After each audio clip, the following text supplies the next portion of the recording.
All right, we're live, and I'm kind of excited. On my last stream, we finished pencils for page 6 of the graphic novel that I'm working on. And in the style that I'm working in, the pencils and the inks are like kind of the same process. If you've watched a few of these, that'll make sense. If not, don't worry. I'm going to be showing art, not myself, a whole ton, but just an intro for people who are just joining us for the first time or might be watching this after the fact or maybe stumbling upon this channel. Just to let you know a little bit about who I am. Um, I'm a graphic novelist. I've made a couple of books that you can check out, pre-order, or buy. Like there's a graphic novel out that you can buy, and then there's one that you can pre-order, and they're down in the links in the comments section below, like right below here in the video description. You can also check them out at the website down here as well, joshuakemble.com. And I'll probably plug them by showing some trailers of those different things as I take breaks throughout the stream. I usually break at about an hour into it. So what I'm going to be doing on this stream is working on my graphic novel, Not Death But Love: The Strange Supernatural Story of Elizabeth Barrett Browning, created by Lavender Roman and myself. And we're basically working on this book for a publisher, and it's due in like a year, and I have to do 250 full color graphic novel pages in about a year. So it's kind of like a tight timeline. I'm going to be doing a lot of streams that hopefully will show you a little bit about the process of making a graphic novel. They can be really fun because it's a historical graphic novel. So when I'm working on thumbnails and roughs, we're doing a lot of research, like live on stream, and that can be really fun for the chats and for people like that. But anyhow, so that being said, I'm going to jump into it. It's a late night on a Saturday on Easter, so I'm not sure how many people will show up to the live stream, but I'm going to do it regardless, and we're going to flat this page. So let's go ahead and go to our regular thing right here. So there we go. So down here, we're going to have like page 6. And page 6 is right down here. And basically that's where I'm going to show the segment of the script that I'm working on. So if you want to follow along, I'm intentionally keeping it a little small, so it might be kind of hard to read because I don't want to give away the baby with the bathwater. Like I don't want you guys to know the entire plot. And then right over here is where I'm going to be working. So I'll be working live on, we basically did these pencils and the rendering and stuff on the last stream, which was about a 4-hour stream. And now we're going to take this and we're going to do flat color. I'm probably going to pull some of the colors for Elizabeth. That's the main character, Elizabeth Barrett at this point. She's not married to Robert yet. And then basically we're going to go ahead and flat out this page. Hopefully this doesn't take as long as previous flatting has. But we'll go ahead and see. So anyhow, let's get into it. I'm going to basically start saying basically a lot. I tend to use a lot of qualifiers just out of habit. So what we're going to do first is like we're going to prep this file for print. And what I like to do with that is isolate out everything that's black and take out everything that's white, so we have like a clear transparent layer. The nice thing is the way I executed this, I don't think we have, well, maybe we do have some white on here. There's one quick way to find out. I will just take my rich black and hit Command F5, and if it's solid black, then we've actually done the page to where I don't have to do my little trick. Often if I had painted white onto this, which luckily I hadn't, I would go to channels, I'd select all the transparent pixels, and and then basically like reverse the selection and delete out all the white so that you'd have just like a clear, transparent black layer. But the nice thing is we don't have to do that because of the way we built this file. So now basically what I'm going to do is turn view extras off. Those guides are great. They're basically showing me the positioning of the page. So the side of the page you see that's a little longer, that's because that's going to be on the left side. This is a left page spread. So it's on the verso side of the page layout for the book. And so basically like that extra area is the bleed margin that you'll have when it's cropped to that side of the book.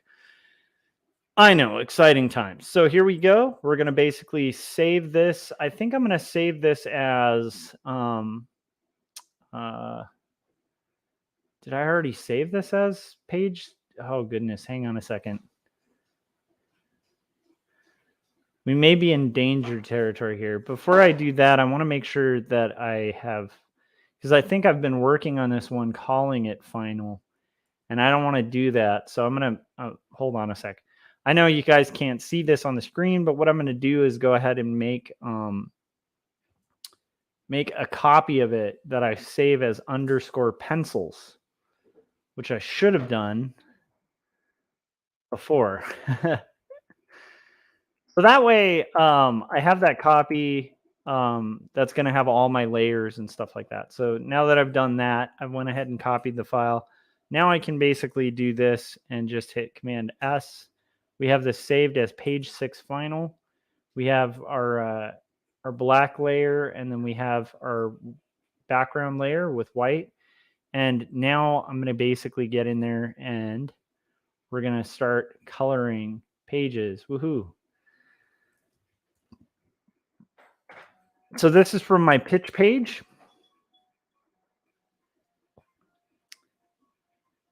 And sorry, can you guys turn that down just like a tiny bit? Because I'm hearing the, okay, sorry.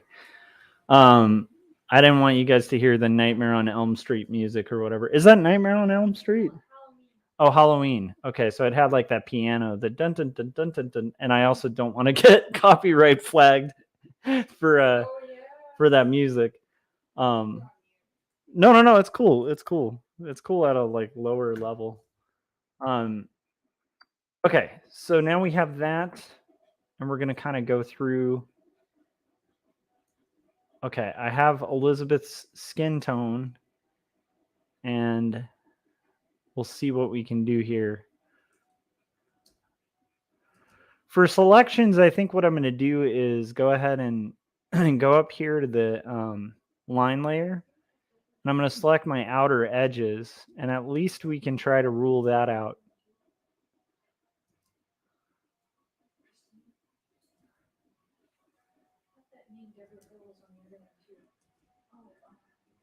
And I'm going to go to select, modify, expand. And then I'm going to select inverse. And I'm also going to just deselect all this excess on the edges because we don't need it anymore.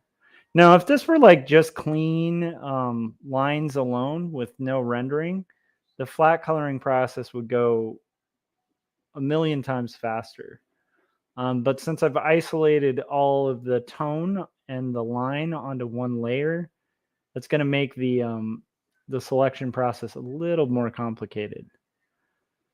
But it should still be fairly easy. And this page, I'm guessing, isn't going to take too long to flat. So Elizabeth, I have is really pale on the pitch pages. I might have to add a little more color to her face, depending on the tone we kind of take with the rest of the page.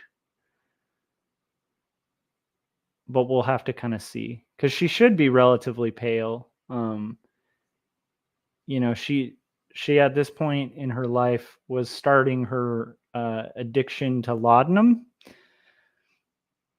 which will only get worse as she gets older. And so she was also very sick, and they aren't quite sure what it was, but I would suspect, and a lot of people suspect, that it was one of those cases where back in the day they used to kind of cure sickness with like um, it was one of those sad things where they'd cure sickness with laudanum, and then the the way that they would cure it was by prescribing more laudanum. Like so they'd kind of create. Sorry, my brain's a little scattered today, but they'd create like the very problem they were trying to solve, which isn't like always the most exciting treatment for like pain, like prescribing prescribing opium to solve all the byproducts of taking opium is a very like Victorian only kind of thing. Paul just joined and said hi, Josh. How's it going, Paul? So I'm really excited to kind of get into this and like try to flat this page and hopefully do it relatively quickly. I like to work reductively, so in this case, I think that maybe those panels I might select a little later for my flat colors, but we're gonna kind of play it by ear and see. But by reductively, I mean like I'll pick like a color. I'm filling like the broader areas with the transparent pixels locked so that I'm not going outside of the borders. And then I'm gradually going in and kind of deselecting the flat of that color. Paul was saying, yeah, I want to see your flat process. Awesome. So this will be like the semi-flat process. Like the way that I'm flatting this book is really just flat color alone. Like there's not really a lot of rendering. If I do rendering, I've limited myself to allowing myself to do washes of white as light areas. But other than that, that's kind of it. That's kind of all I can use. And so this will be interesting to kind of see how that in itself plays out as well. I'm going to be pulling a lot of the color palette though from the original and kind of seeing where we get from there from like the original pitch page. And of course we can play with the color a little more, but hopefully that makes sense. So like the reductive thing gets rid of like those areas of the eyes, and we'll kind of work our way through. Now we're going to do the hair. So all of her hair is going to suddenly get deselected. And the beauty of this is like, I really want this to have, I've talked about this multiple times on these streams, but it's like, I really want to go for like an Arnold Lobel kind of look. So if you guys look at like Frog and Toad, that's kind of my main inspiration for the art style here. Not the style so much as the rendering and the execution of it. Paul showed me a little sneak peek of his comic, and he had reminded me from it. He had talked to me about his comic before, and for some reason on the last stream, I'd like entirely forgotten about our conversation. But it's like it sounds really cool. I can't wait to see it because I think Paul is trying his hand at fantasy, and I think that's going to be a really fun. I honestly think it's going to be really fun to see Paul's style kind of hitting that territory of like high fantasy, like, I don't know. I also am a little envious because along with historical fiction, which I'm excited about delving into right now, another thing I've always wanted to work on would be like a really crazy fantasy story. Maybe one day I'll get into it. I'm kind of curious about like the world building and how long that takes, how long that process takes, like how in depth it gets. It seems like there's like one or two methods you could use for it. You could kind of spend a lot of time building out the world, or you could come up with like a rough plot and kind of build the world as you go, and then just kind of fill in the gaps. That's the two methods I would think like would be possible on that, So now what we've done is deselected all the areas that are going to have that hair. I do want her eyebrows to also match. And this is the thing about this style. Any underlying color under is going to kind of show.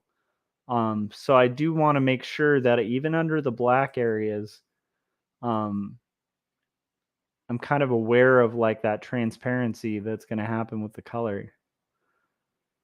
Paul was saying, yeah, I'm building as I go. And I think that would be the most fun method. Like that's probably how I would approach it too. I might script it out, but even if I were scripting it, I think I would build it as I went in the script. And then just kind of fill in the gaps like as like plot holes come along with the broader arc, kind of knowing like, oh, this is going to be a hero's journey. Like these are the things that are going to happen, but leaving it ambiguous enough to kind of keep it fun. Now, this might be overdoing it. Her eyelashes might be overdoing it, so we'll have to see how that looks when we add the other color. But I think it'll be worthwhile. So we'll see. Now I just have a few more like sections to kind of pick up the color. And I might want to clean up this little line up here once I'm done with my flat selection here. The line that's like right above her hair, it's going to bug the heck out of me because it looks, this whole process, I'm going to try to avoid anything that like kind of pulls you back to the fact that it's digital. I want people to look at this and think like maybe it could have been traditionally done. I mean, the colors, I think most people will assume were digital, but if I can pull away from like using any digital look to it, I will be happier with it. But I will say there's some transition lines between the panels that I'm not necessarily happy with, that I want to clean up a little bit.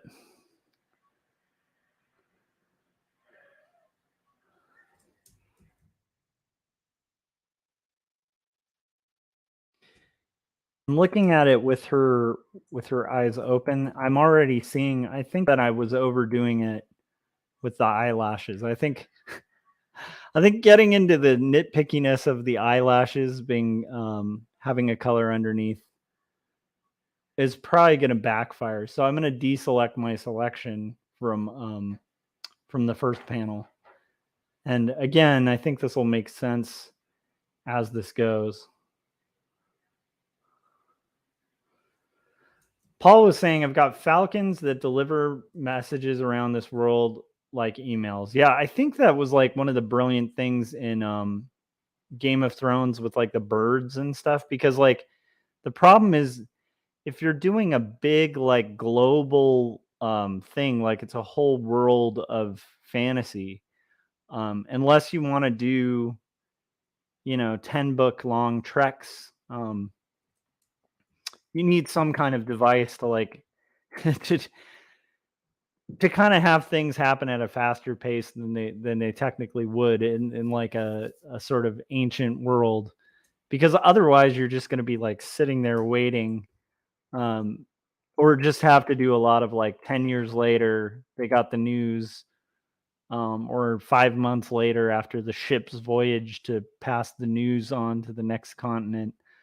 So I think that's a smart call, Paul, to like kind of bypass that, so you don't have that limitation to the story, right? Where you can have characters aware of what's happening on different sides of the world.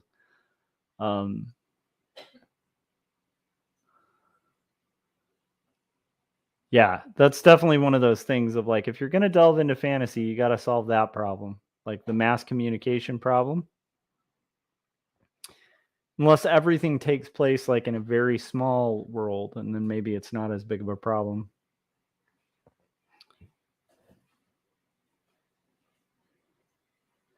But then the nice thing about the Falcon thing is you can bring that into the plot and stuff too. I'm really curious, Paul, about like, so it's a 16 pager. Is it going to end up being longer, or is it just going to stay 16 and be a floppy? Or I think you were talking about this a little bit. It sounded like you were talking about potentially building out a bunch of short stories within this world. So it's like less intimidating than like taking on a full graphic novel. I'm kind of curious about that too. Okay, so we are doing our hair here. I really like how this hair came out, actually. It's kind of weird, but I feel like one of the things I'm enjoying about the style I'm executing this in is it does have like an older feel to it. Like it feels like a very kind of classic illustration, I guess. Not trying to like toot my own horn there, but it just, kind of does. And by intention, right? It's I think something I'm going to be really proud of. But the nice thing also about this sort of tone over the color is I don't have to do a ton of like highlighting or anything to that extent.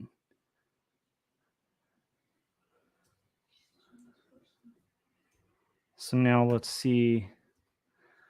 Actually, I'm jumping too quickly to her pale color.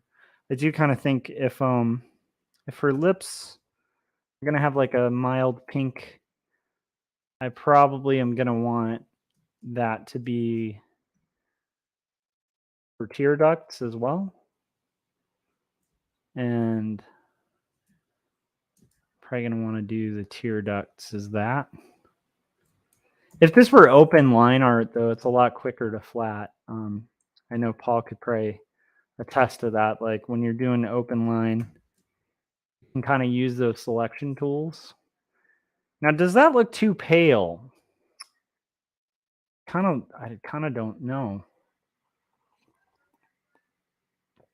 I think I'm okay with leaving it as somewhat pale and then maybe bringing in a little more saturation as needed.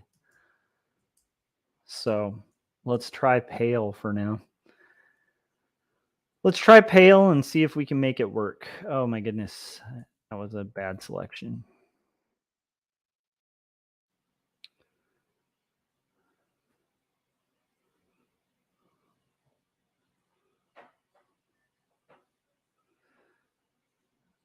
And the weird thing about this style too is like I've kind of ignored using rulers intentionally.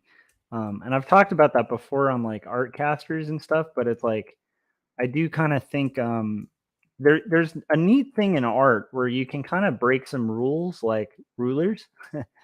The problem is if you break the rule and then you don't break the rule, it can look kind of weird.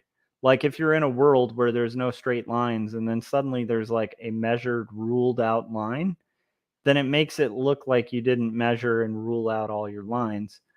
Whereas if you have a world that has like freeform, or sorry, where everything's measured and then there's one line that's just freeformed, that stands out like a sore thumb and looks like you kind of cheated it. So I'm a firm believer in like establish your kind of visual rules and then kind of stick with them. And as long as you kind of stick, it's kind of like writing fantasy.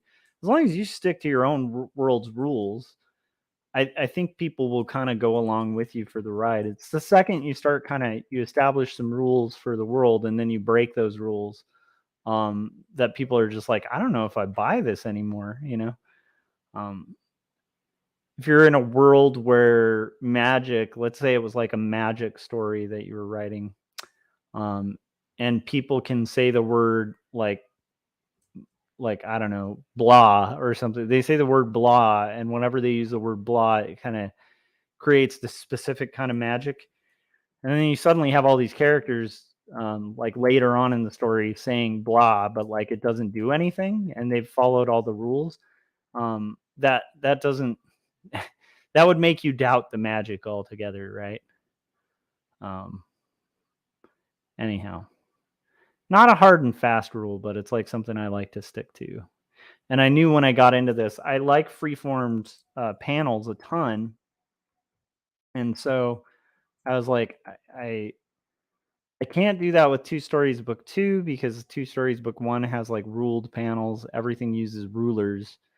Um, but like I was like, and Jacob's Apartment was the same.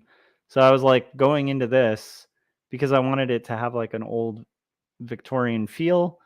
And then also just because I like the look of like more of a freeform organic thing. I was like, going into this, I'm not going to rule out anything. um, and then sometimes that makes it easier, and sometimes it makes it a lot harder when you're like, kind of free forming a straight line.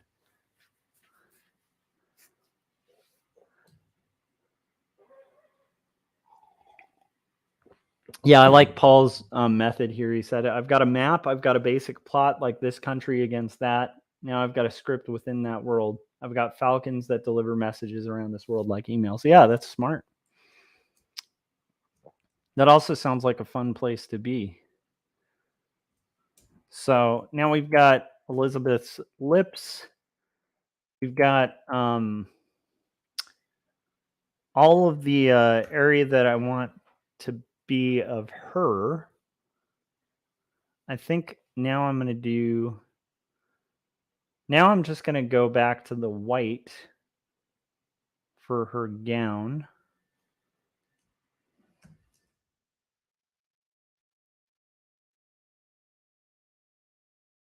It's like a crazy amount of like frilly stuff here, but I kind of feel like it'll be, honestly, I think this whole thing should be almost like a nightgown. So there we go.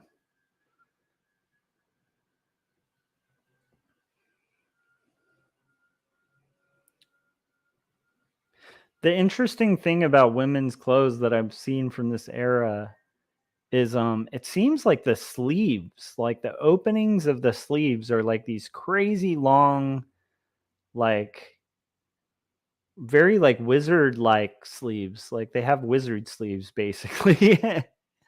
It's kind of interesting. I think in Victorian times, women were rocking some wizard sleeves. Or maybe wizards have been rocking Victorian women's sleeves, and we've just gotten it wrong this whole time.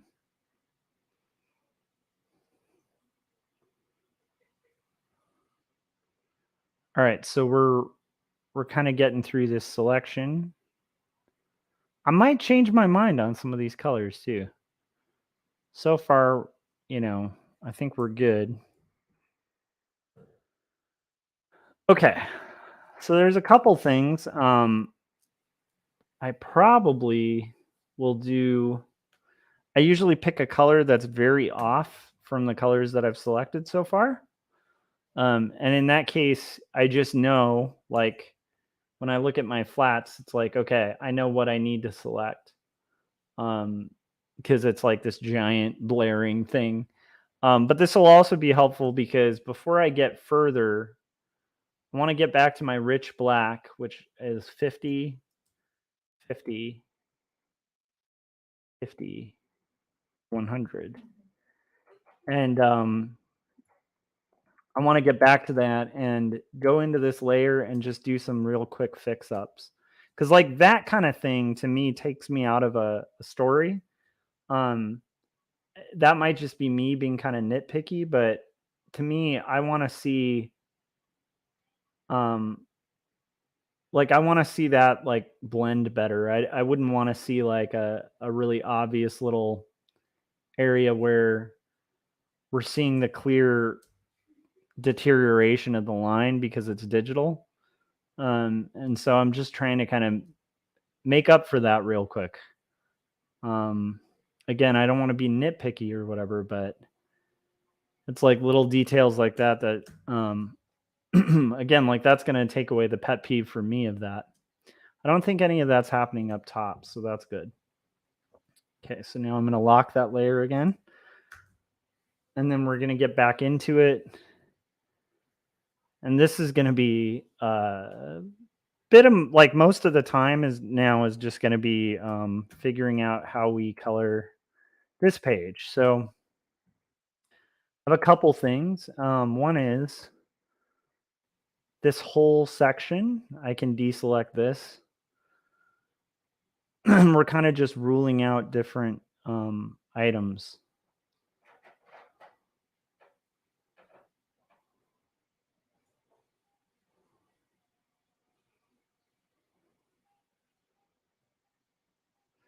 And I know it's not the most exciting thing, but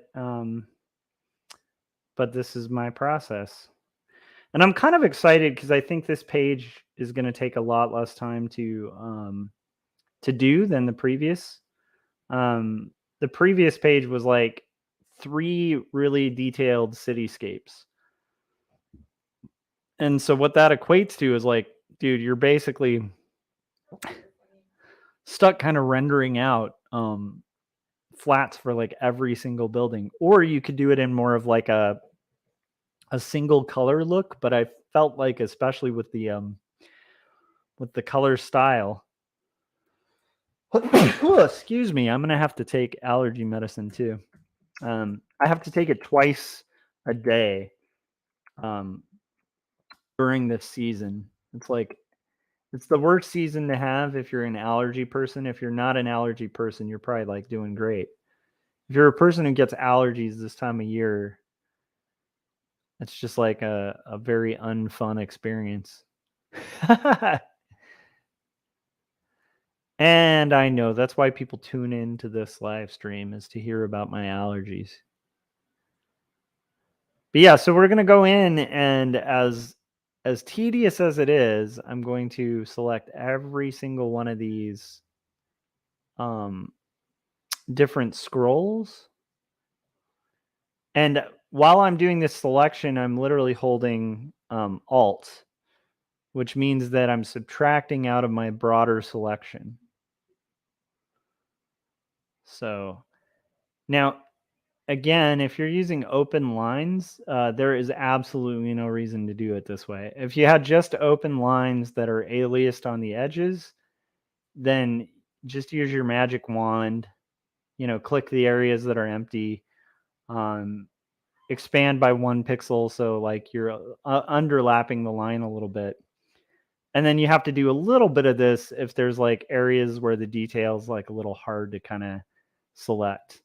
But so the coloring process goes like a million times faster with a different style of line. But with this, it's going to take a little bit longer. The catch is that what you lose in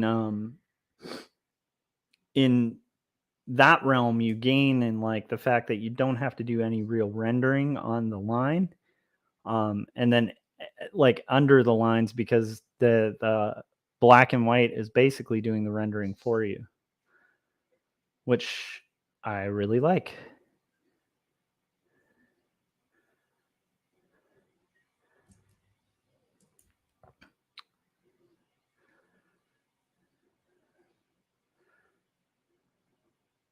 So we're going to kind of get in here and deselect all of this stuff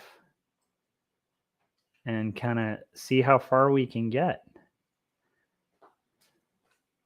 So Paul, are you planning on I'm curious, are you going to print it out like at the 19 or just continue doing short stories in that realm?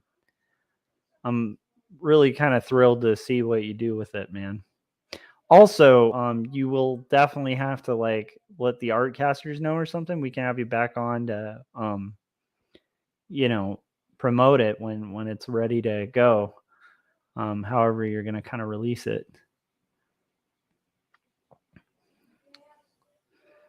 It'd be fun to have you back on Artcasters after I've read the whole of your graphic novels, because I'm really enjoying them. And it might be fun to kind of be able to get a little more specific about, Detective Perez.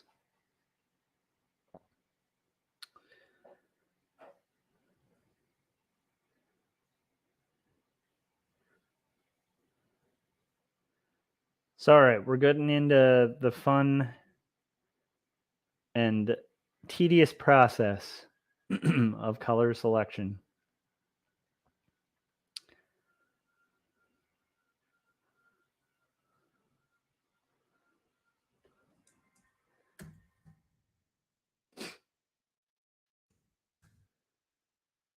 All right. We have a few more to go.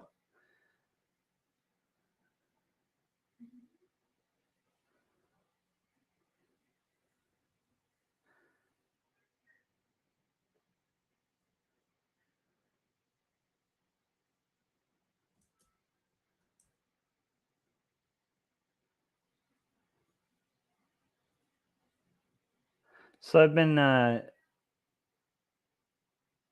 missing playing guitar a little bit. Like the other downside of like this is I usually get together with my band like once a week and we kind of practice stuff. And the last few weeks, because of this deadline, and then of course I think other members of it and stuff have gotten busier. But it is funny how like there's this kind of outlet that music gives you, that playing music gives you, and like being devoid of that outlet can be a little, tough because you're like, oh man, I kind of miss playing. So I was noodling on my acoustic a little bit before going live, kind of trying to learn a particular Elliott Smith song because I'm like I'm emo like that. Um, but yeah, so I was kind of messing with that before, and now that song is stuck in my head, and I need to keep working. Oh, Paul said, "Sorry, I had to step away. Now I'm back." No worries, Paul.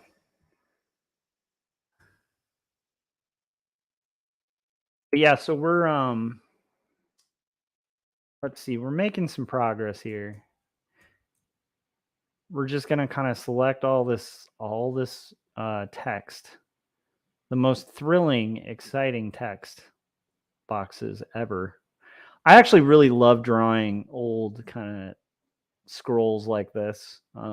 It's fun to do. Adds a kind of ancient vibe to things, and it's a fairly like easy kind of framing device for type. But I think when it calls for it, when you have something like a quote from a poem, Paul said, "I wish I could play guitar or piano." Have you ever tried playing guitar or piano? Guitar in itself, it depends. If you have rhythm, you can probably pick it up.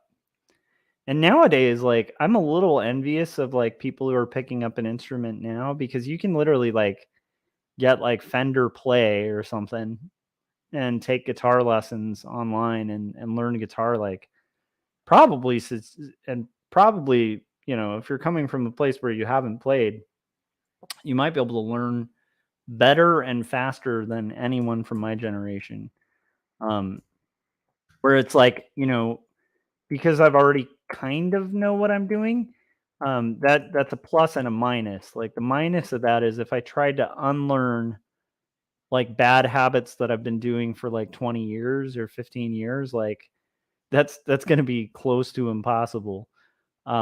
Cuz I just kind of play like at this point with guitar I just sort of play how I play and I get a little better, but it's like I'm not going to be able to undo some bad habits that I picked up. And I definitely wasn't like a wealthy kid, so I didn't really have the option to have like lessons or anything when I was younger. So I'm very much a self-taught, musician. And so yeah, it's I don't know. It's fun though. Yeah. Oh, Paul was saying I have tried and it ain't happening. Yeah, it's hard. It's also one of those things of like you know, part of why I didn't play music for a long time was there came a point in my life in my 20s where I was really seriously trying to like do the band thing and play gigs, and we were kind of in talks with like places and seeing about getting signed and stuff like that.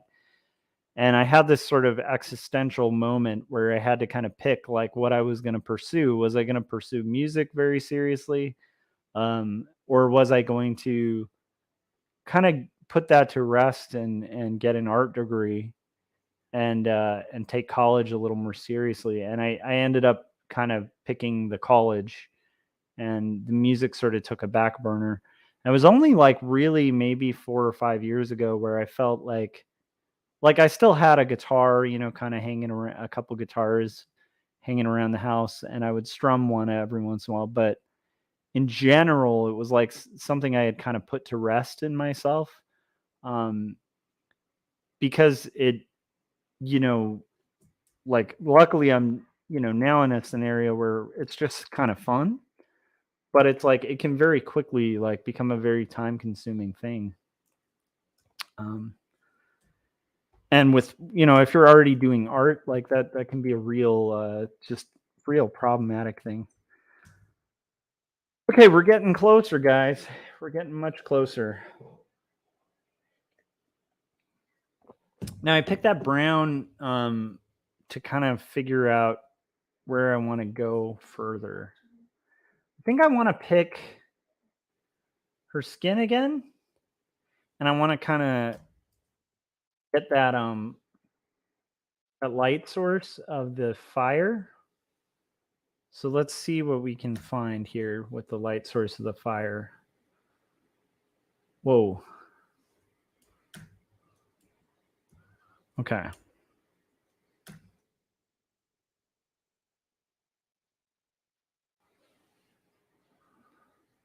So whatever I pick for the fire should be relatively light. It should be like the brightest thing in the room. Now, because we're not doing like a technical painting, like if this were a painting where we're being as realistic as possible, in theory, nothing in this room should be lighter than the fire, because the fire would be the lightest value in the room.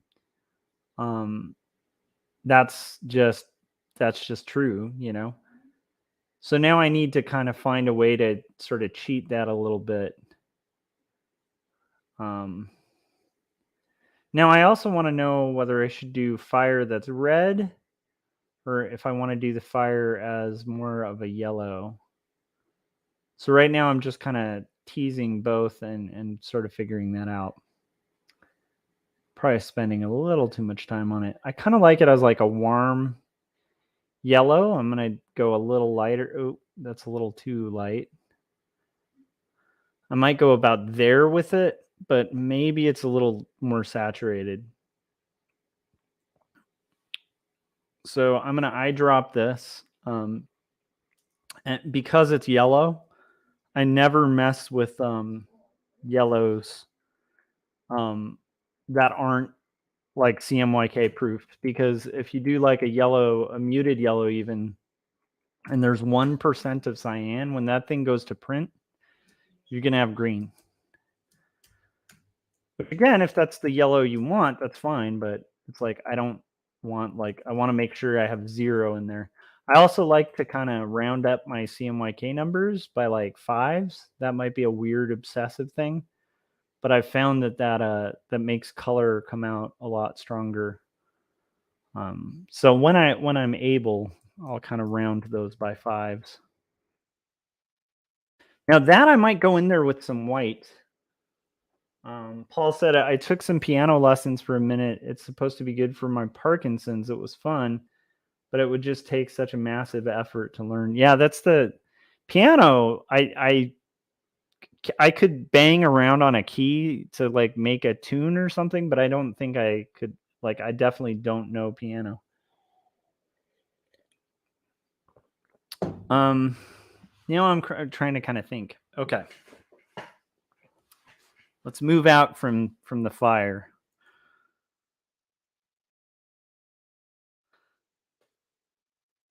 I think I'm gonna do.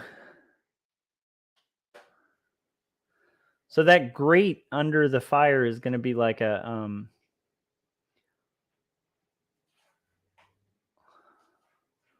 almost like a muted color, and I kind of like that as a maybe just going with the direct complement of it. So that's what I'm going to do. And by the way, for the color shifts, I'm just using the hue saturation tool. I don't know if that's showing up.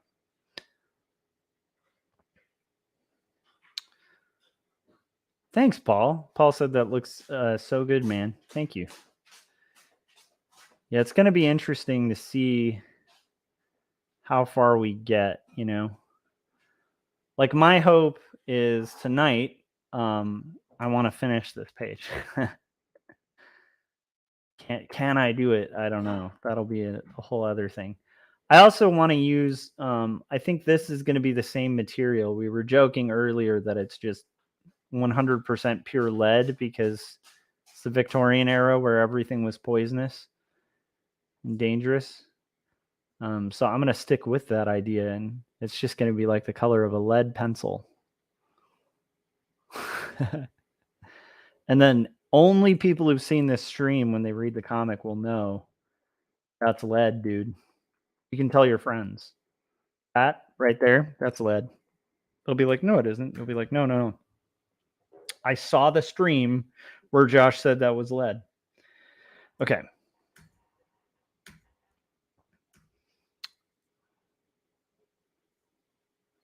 We're gonna kind of go with like some muted tones.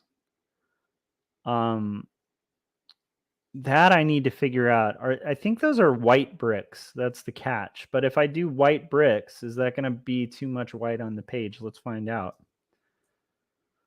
So, oh, let's try this again.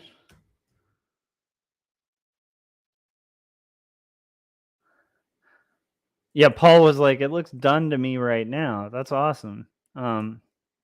Yeah, and like I could go that route, but the catch is if I do like very minimal color, then I kind of have to stick with like really minimal color. And I kind of want more literal color, even though I'm a fan of minimal color.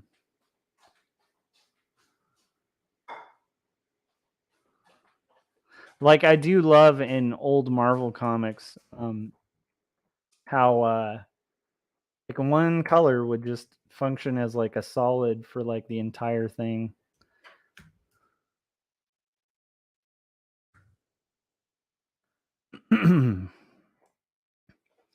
Okay.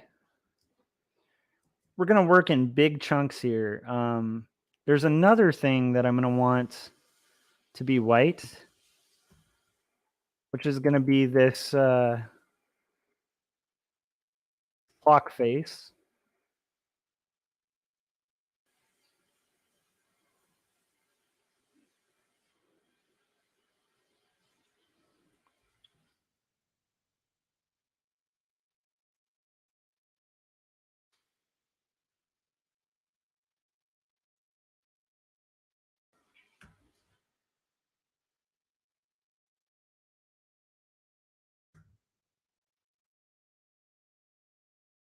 We're getting close, guys. So now I want the clock face to be kind of I want the clock to be like a brown that kind of matches tonally. So we're going to go with that. And I'm just going to pick the areas of the clock that I want to have that brown. I think I'm going to have this clock have like gold trim.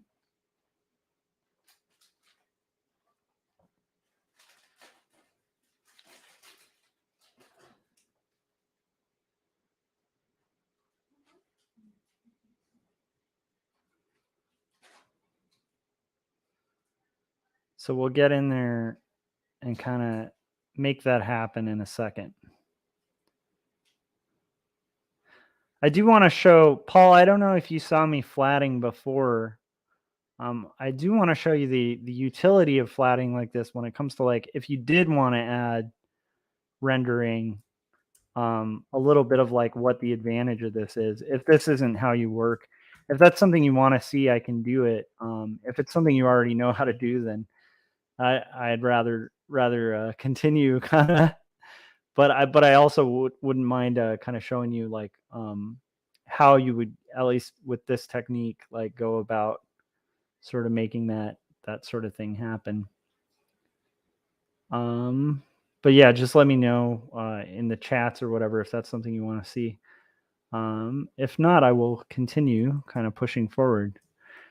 So I'm kind of happy with that. I don't even mind if that ends up a little green because of the lighting. That's going to be a little bit of a greenish brown. That's okay. But I'm always cognizant of like if there's CMYK in there that's going to really rock the color palette, I want to be aware of it. So now we're going to pick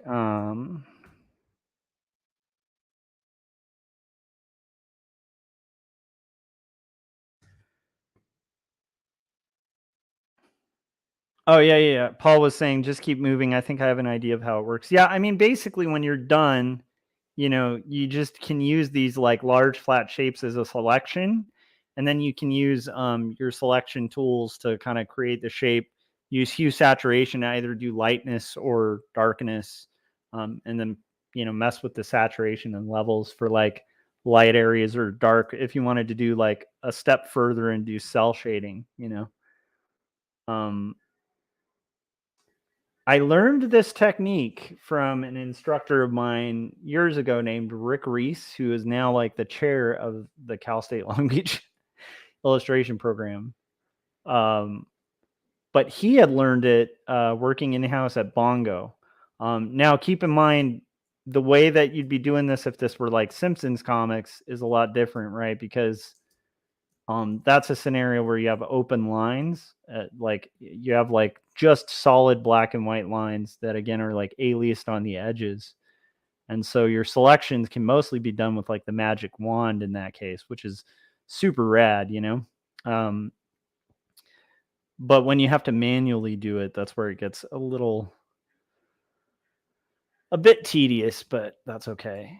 So most of this comic is not going to have shading. In this case, I think I will be doing like a just a tad bit darker at the top of this item, just so that um it gives like a sense of dimension. But I don't want to get into territories where I'm doing like hardcore rendering, because also I have to do this on a deadline. And yeah, now I've cheated a little bit on that with a few things. Like I've already done a few color holds and other things that are a little more complicated on previous pages. But in general, on these interior pages, my hope is to kind of keep it simple.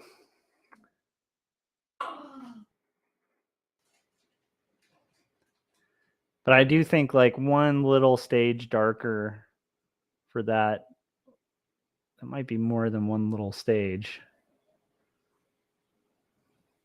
I think if it's subtle, that can work really effectively.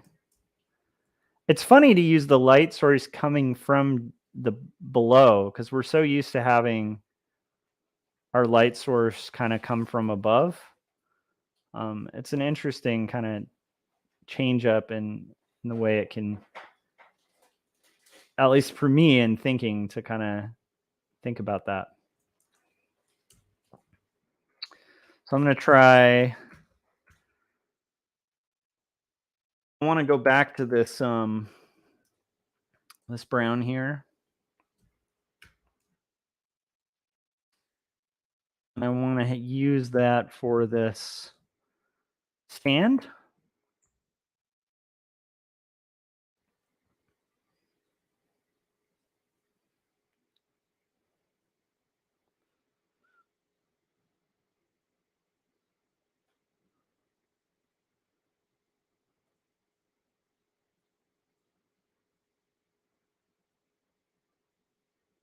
And I think I'm just going to do the full selection because, again, I don't want to get crazy into detail with color here.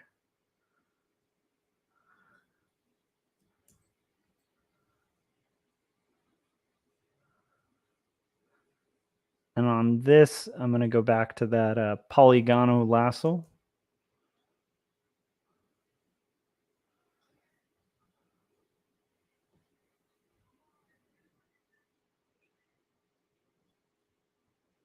And we're going to kind of move through it.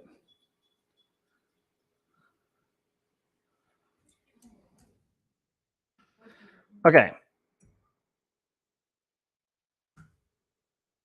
I'm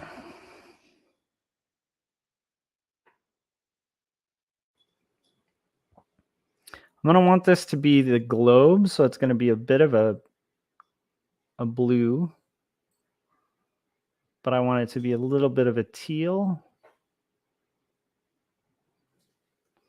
more on the bluish side. Okay. I'm going to get in there. And this globe may not this was definitely like a not super accurate to the Earth globe. So if somebody really like nitpicks this page, they're probably going to be like, wait a second, that's not the Earth. That's okay. Again, that can be a little secret that you guys know because you watch this. You can be like, technically, that's not the Earth. And then they'll be like, what? And you'll be like, I heard Josh say it on his stream. So we'll call this like an alien planet that just happens to look like the Earth. And this is like the sci-fi connection that that the broader comic is going to have. All right. We're getting there, guys.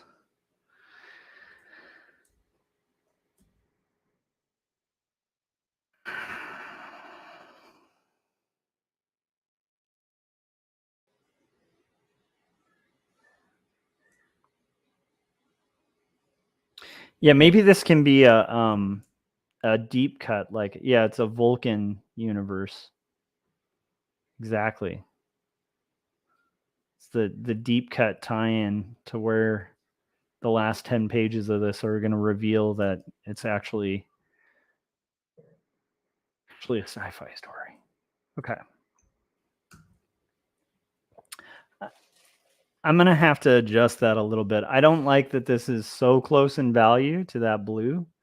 So I'm definitely going to have to adjust it. And for now, what I might do is just kind of click that. That might be a good placeholder color to get in there. And let's fix that a little bit. Because that is just like a sin. Like, you shouldn't have colors that are so close in value like that. And this is a good test when you're coloring, at least that I do a lot. It's like I will pull the color off of there, and if the values aren't working, I want to kind of adjust my colors a little bit to where the value works just a tiny bit better. I also want to probably make the globe just a little less muted. So maybe the globe gets a little less muted and a little bit, just a little bit more of a contrast there. I know that color is like blinking. I need to talk to Corey about that too. I'm not sure how we solve that that blinking problem on StreamYard. Might be specific to OBS. Okay. Now I want to figure out what I'm going to color. This whole section here is like wood. So I want to go back to my wood colors. Maybe I'll pull back the color of the clock for that corner. Because again, I also like to repeat colors where I can. And I think this area, the doorway area, is like wood. But then I think the walls are going to be more in that in a different realm of color. So we'll sort of play with it, see where we end up.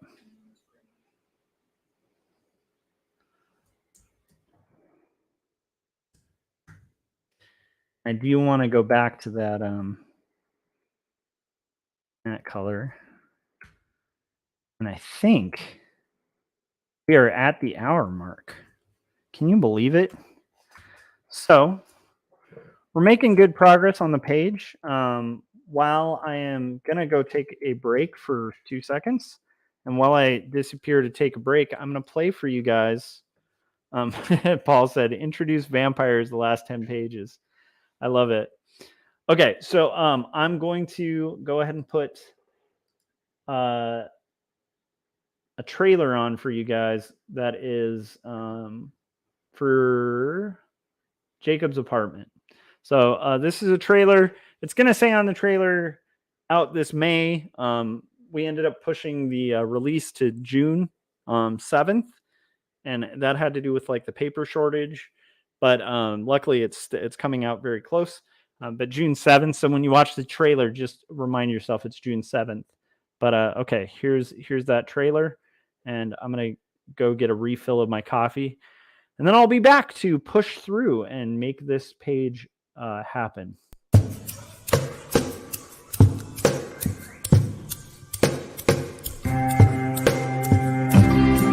Speak clearly, it seems that only in dreams can we these things we've seen and walk around breathing pain. I don't know the part to play in this heart of mine. There's dissonant things, they split at the seams.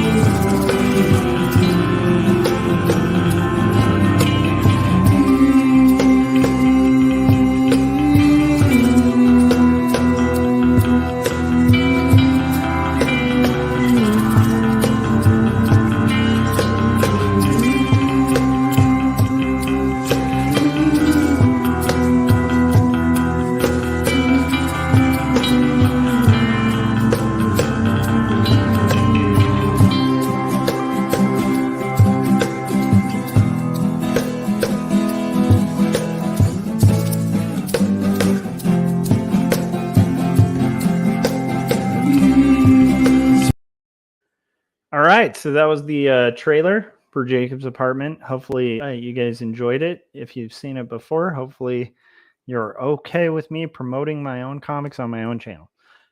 All right, so I want to do a little bit of the main focus now, because we kind of have like our light source somewhat established. I'm probably going to go in there with some white just to make the maybe even a color hold on the fire. Just to do a little trick on the fire to kind of make it stand out in a room full of white items. But for now, I think I want to see about the Chase Lounge, which I was really pleased a while ago to find out, because there's a song called Chase Lounge that's really great. And now in my head, anytime I hear that song, I'm thinking that is the soundtrack of Elizabeth Barrett Browning. I do think it should be red. I mean, it's just a standard go-to for, maybe it's more of a muted red. I don't want it to be that ketchup-y red, so maybe we want to mess with rather than cyaning it, maybe I'll put a little bit of, I don't know. Let's find out. Let's find out what we get here. This. Is that too much? Is that like too saturated? Maybe I want to have it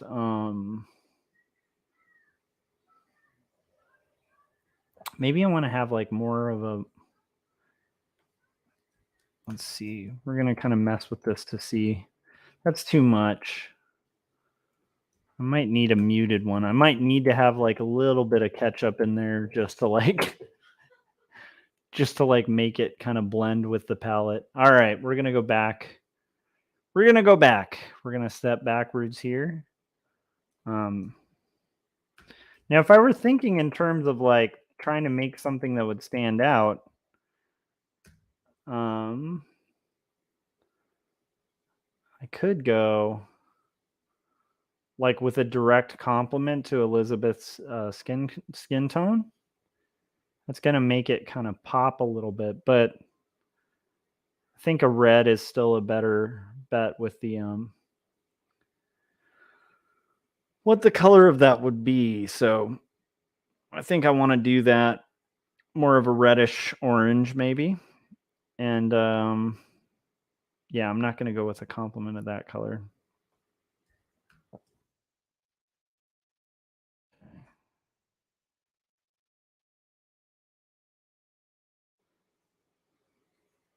Philip said, hey there, Josh, I can finally hop on here. I saw when you started your live, but I had to take a call from a friend of mine. Oh, well, that's okay. I appreciate you stopping by, Philip. How you doing, buddy? I hope everything's going well for you. I am like, I mean, it does work really well as blue, but it's just like I think it needs to be red. It's just finding the red. Finding a red that kind of works but isn't like too hideous. And again, like I don't need to be precious about it. I can always change it once I have the selection, the flat selection. Okay. I'm going to use that as a base.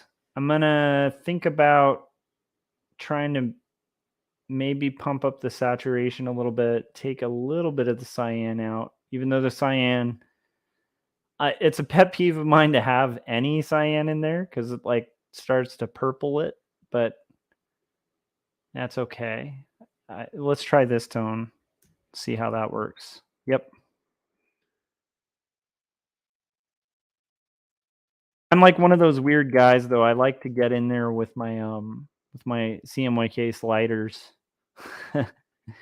and just be really meticulous about color, which isn't always going to work out, to the best. Like sometimes just being a little more free about it is not a bad thing. Philip said, "I'm doing okay. It's my day off, but I had so many things to do that I hardly got any artwork done." Yeah.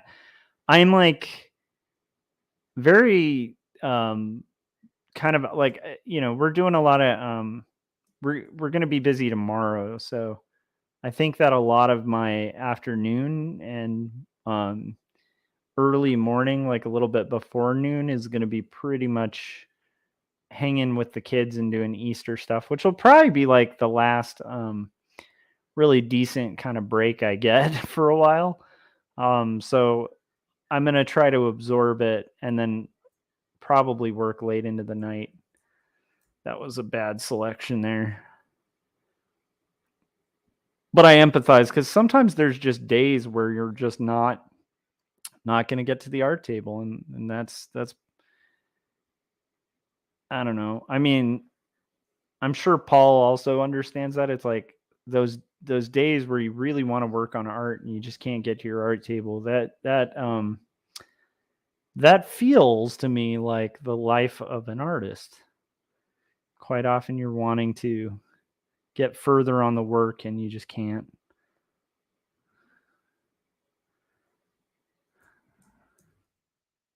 Okay. So, but it's also like, probably healthy to have times where you get away from the work.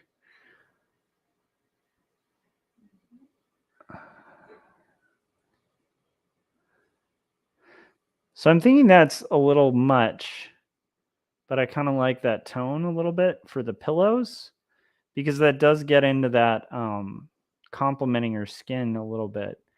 I want to go crazy here and see if I can get that compliment in there to just kind of make her you know so that's the tone. That's the direct complement of her skin. But if I just mute it in there so you barely notice it, I think that might work really nicely just to kind of create like what's going on with the pillows.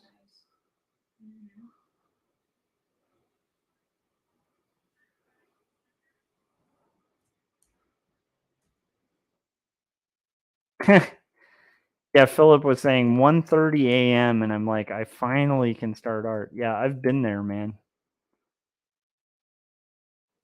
Although, obviously care for your health as well. So I can tell you from experience, I definitely have days where I probably push it a little too much. She's got a queen's chair here. That's how I'm imagining this.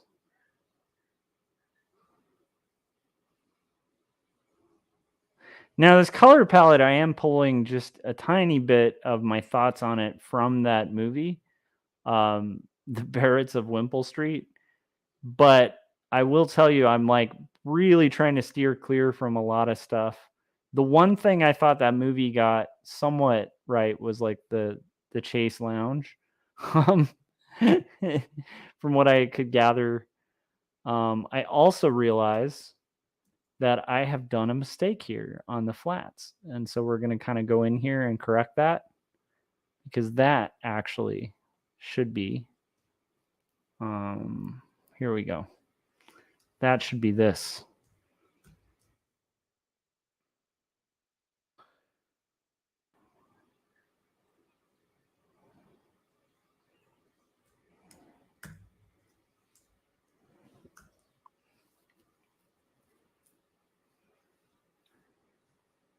I'm kind of enjoying how this is coming out so far, though. Okay. Now we want to get into, what are we going to do for that blanket? Should it be like a pink blanket? Pink doesn't seem like a color, a Victorian era color. So I'm going to kind of go through the slider and see. Maybe we go with like a green, but that might feel a little Christmassy. Maybe we go with a blue again. I think a brown might be better, but even a purple.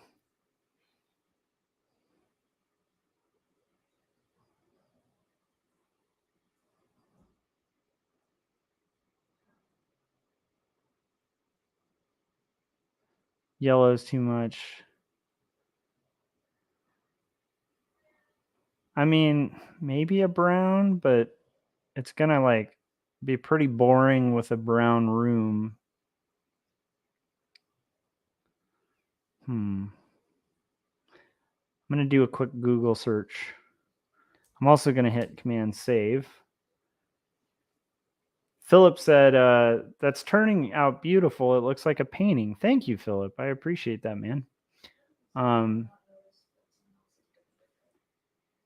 Okay, so let's see. It's going to say, let me just look up Victorian blanket. Gotta be careful. The second you start typing Victoria.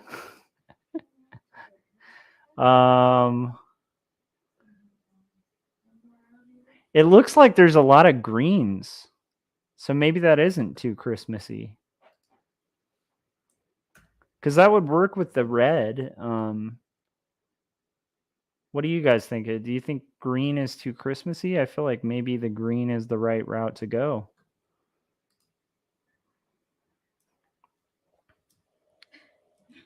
And then, you know, oh my gosh. Okay. I think the green is going to be the right direction there.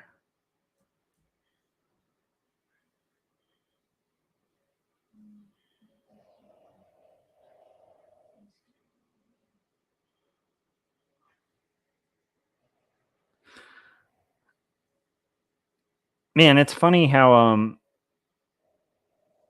much of a test of resiliency I think art is. At least for me, I'm not a quick artist, so like I really do have to like buckle down and focus and like spend a lot of time on these pages.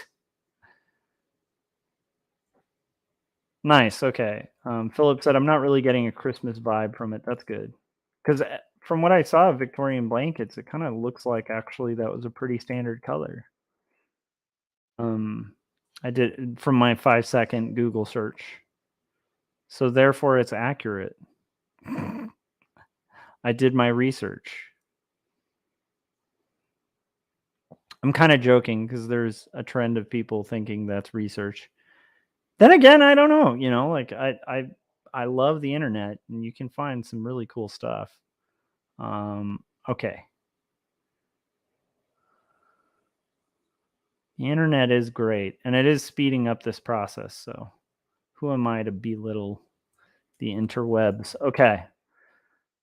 So there we go. Now we got to think carpet. What is the carpet color going to be?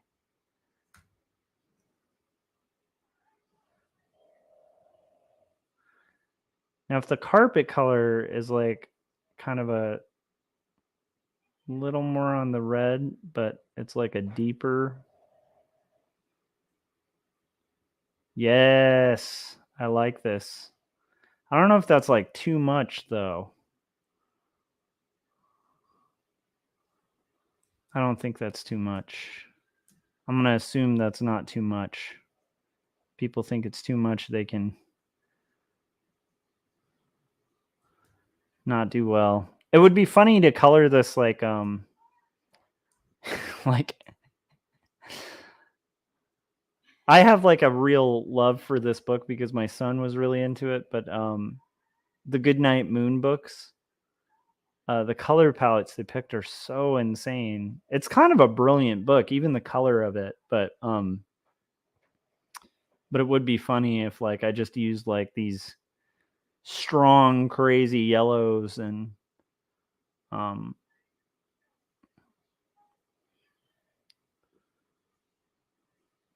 other strange colors to kind of make it happen. Right now, what I'm going to do is just kind of almost like eat away the corners. Like I'm just kind of reducing out like anywhere that's going to have the carpet. Um,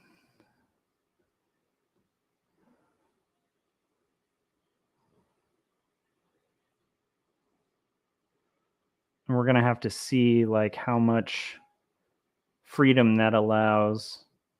And again, all of these colors might end up changing. We might get in there once we have everything flatted out and be like, nope, not working. Have to get in there and noodle the flats. But I think for the most part, we're in pretty good shape here. I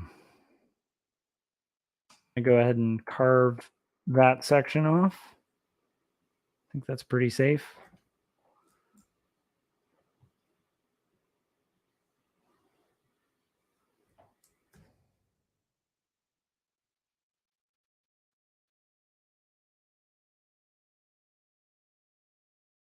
This is going to be the corner of that room, so whatever the wall color is will be affected by that. And then here I just have this whole chunk.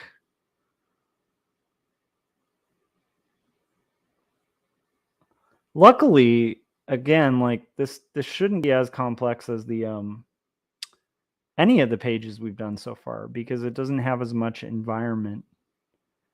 It might get a little complicated because of all the items on desks and stuff like that, but even because it's like kind of a moody room, a lot of that stuff can be in the background.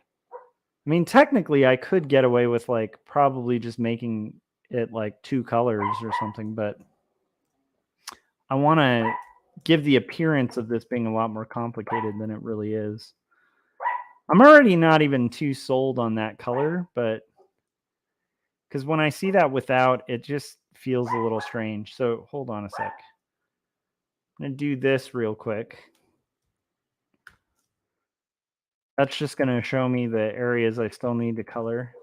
And then we're going to go back in here and I'm going to mess with that rug color just a tiny bit. Make sure continuous is off and also anti-alias is off. So as I'm adjusting my color,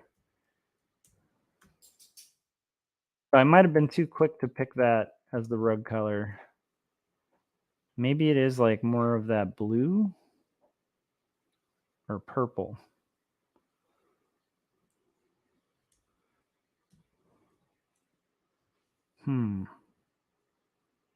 Maybe it's the green that's throwing it off.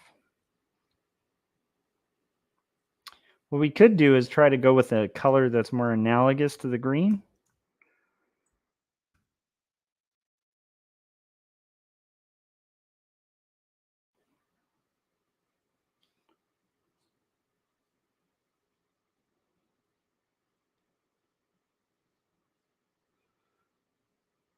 Just having a more analogous color might make it feel a little more. Yeah. That makes me excited.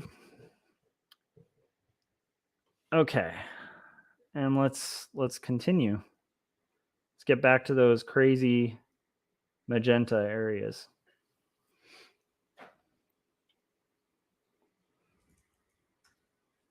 Okay, now I need to figure out my walls. What are my walls going to be colored? These are Victorian walls, so they very well could be white. They did like the white kind of ornate walls.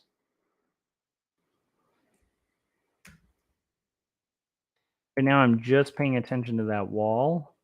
I feel like a white is too much. I think something that's toned back, like it's more of this, but a little bit more in like the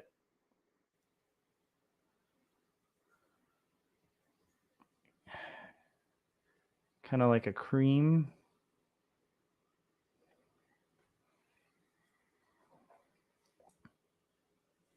Or maybe I'm overcomplicating it and they should just be wood.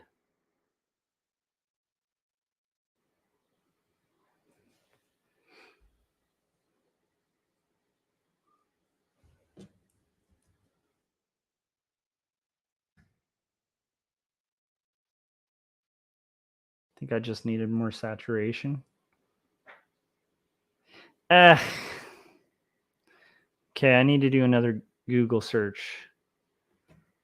Victorian walls.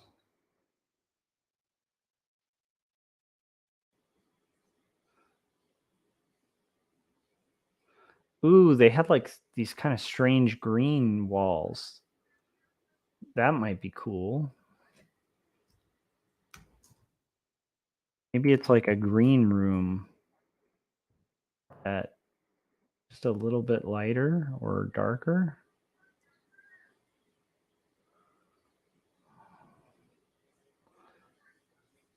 They also had, oh, they definitely had like these kind of ornate.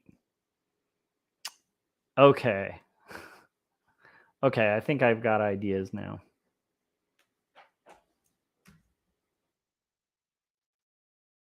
So we are going to go back to that cream,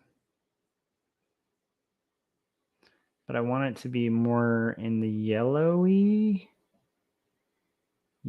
territory. Like, I do kind of feel like maybe, but then a little more peach, bright.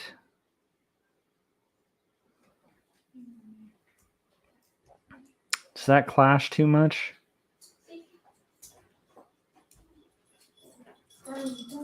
I feel like that'll be easily fixable if it's clashing too much, but I think for now that's actually pretty good. So we're going to deselect our walls, little corner area. Get in there. We'll fix it up. Don't worry. Deselect my walls.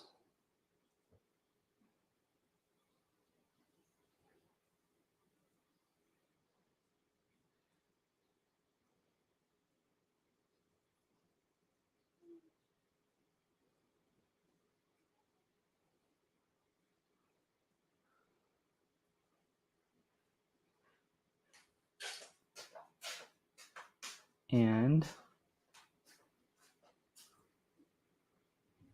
not too shabby, you know? Okay. For now, I'm going to do another hold just to go back here because I want to adjust one color that I think is standing out like a sore thumb.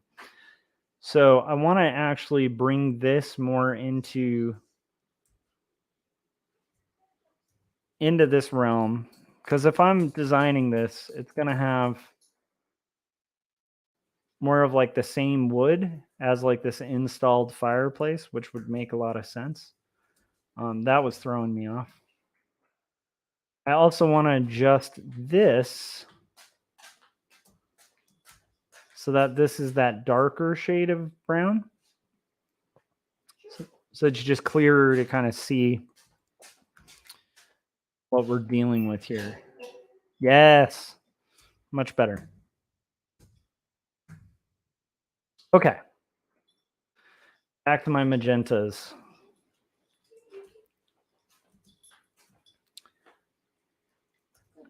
we're going to have a lot of color sort of throughout.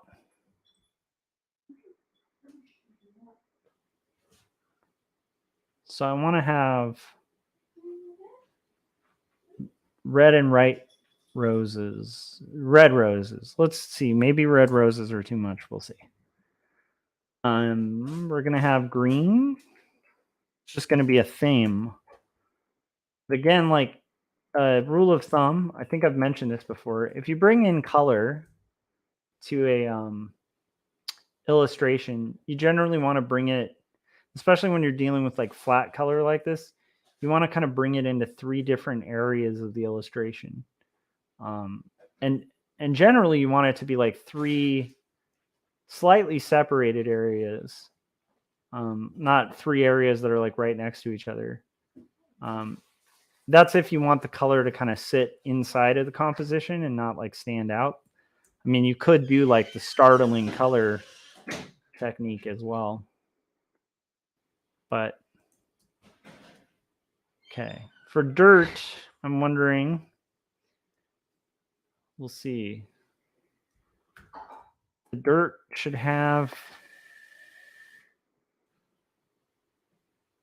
the dirt have a different vibe?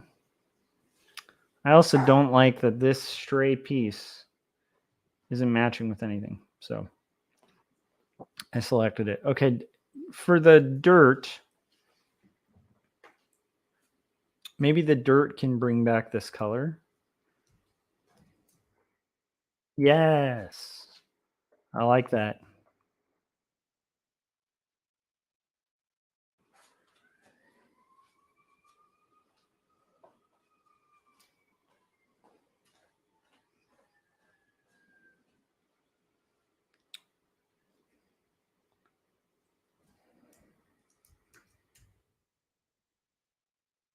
Okay, now let's do.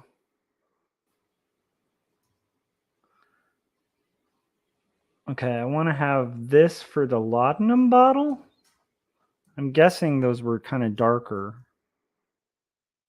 So I'm going to go ahead and have fun with that and assume that that's a dark bottle.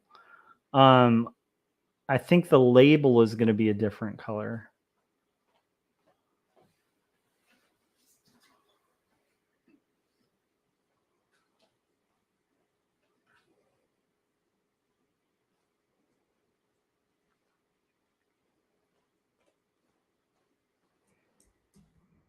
The label might just be a lighter shade.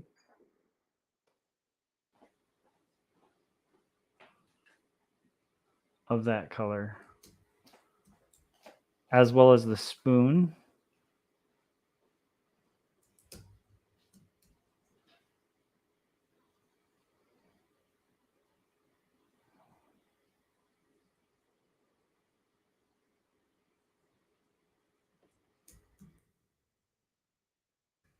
I'm going to hit save. Toward the end of my last stream, I was having like computer lags and stuff like that. I think it's because I had been streaming like a ton. But still, oh, that's perfect for the kind of perfect for this. So we're going to go ahead and get in there and deselect this.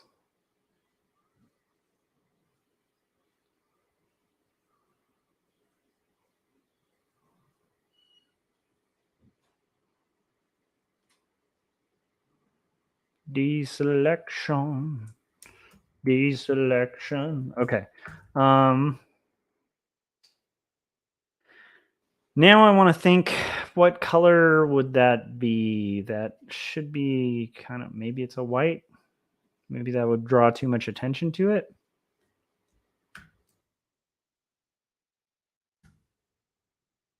That draw too much attention? What do you guys think?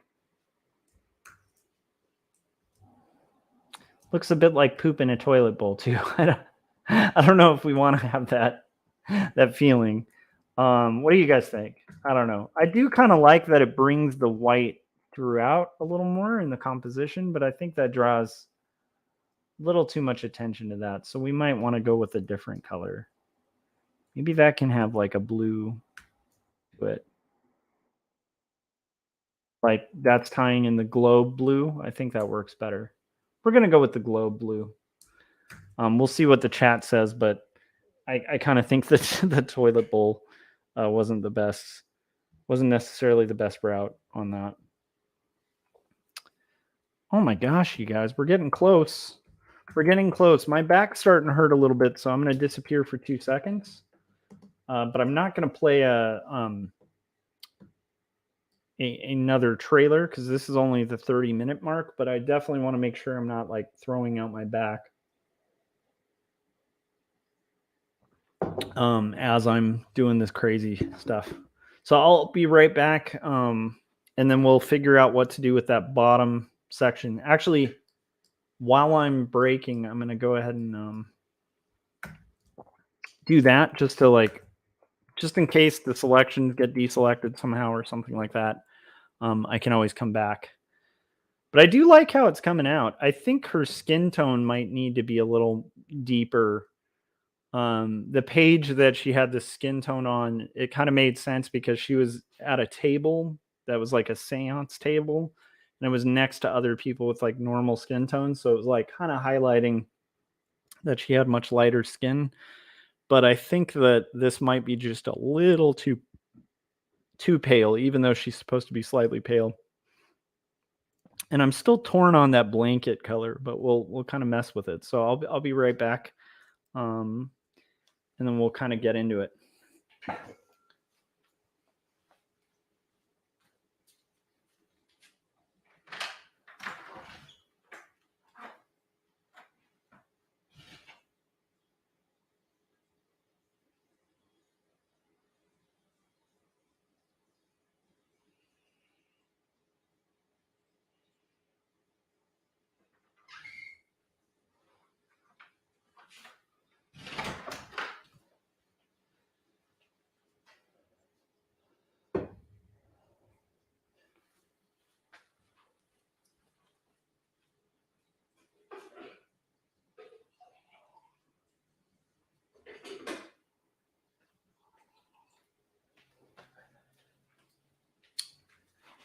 Okay.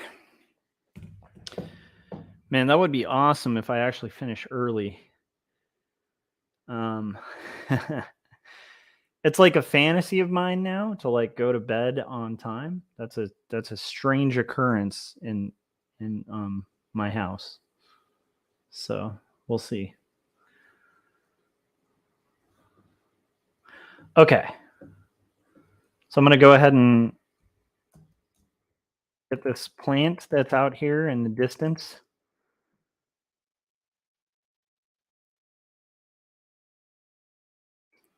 Sort of hidden. That's okay. We like hidden. Hidden is good.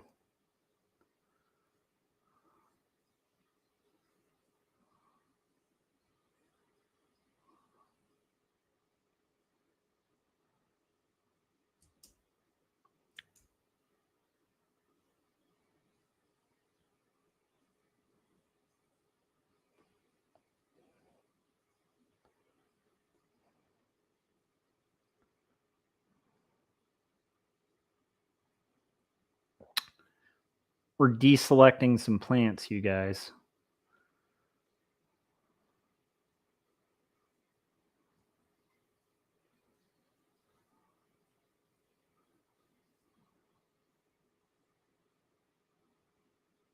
I am liking working on inks that are done this way. Like I've been so like it's a nice change of pace from like my kind of usual like very clean black and white style.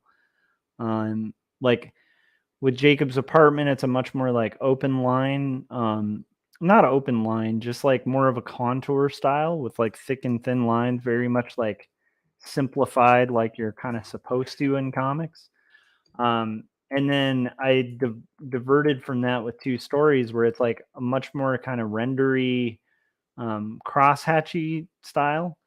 and then like a noodly, what I like to call like a messed up Mary Blair style, and it's black and white.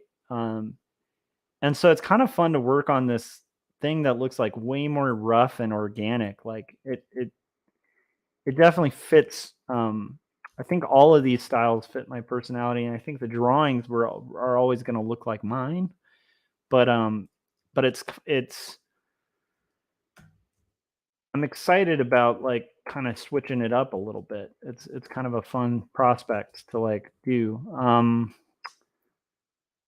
Okay, so I do think for the dirt here, I want it to blend in more, so I'm going to go with more of that tone. And then we're going to do, let's see, where was that blue? Okay. Do I want to kind of pull this blue again?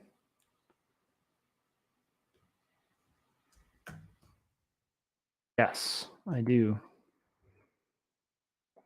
Now we're going to do this for kind of the container.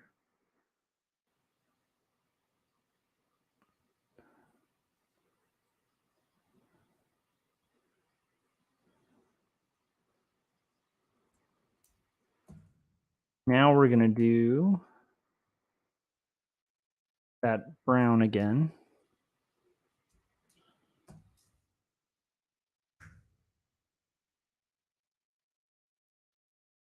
Still not sure about that blanket color.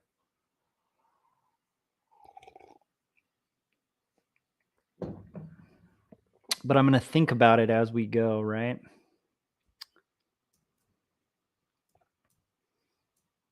Okay.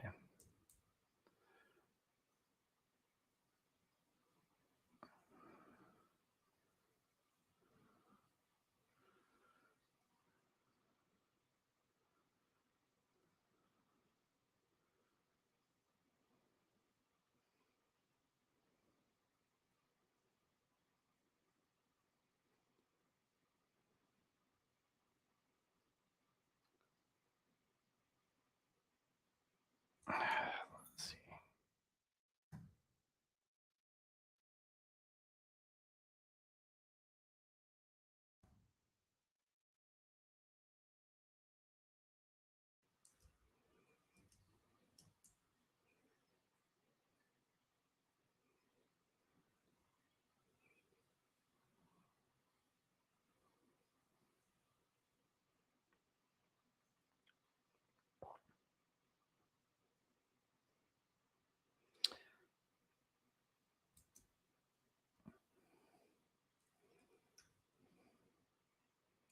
Ooh, what's this? What's this nonsense here?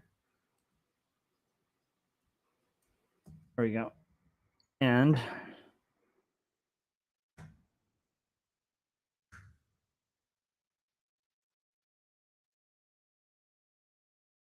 think I'm going to get in there and we're going to deselect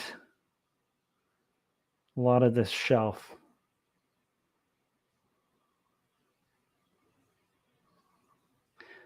The downside of this is I didn't really get a chance. Like, she supposedly has sculptures of different poets, and I kind of didn't get a chance to show them off. So if we ever show a different angle at any point in the script, I know this residence isn't going to be used as often, but if there's ever a different angle of this room, I'm definitely going to want to highlight that, like all the cool sculptures of poets and stuff.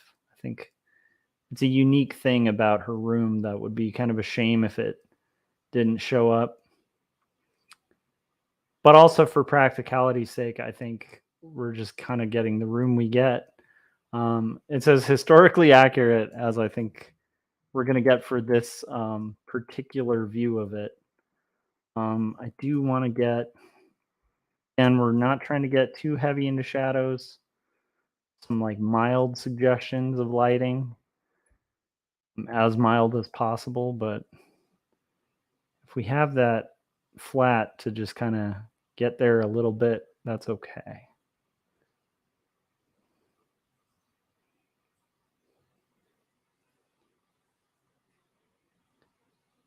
Okay, so we're going to do this.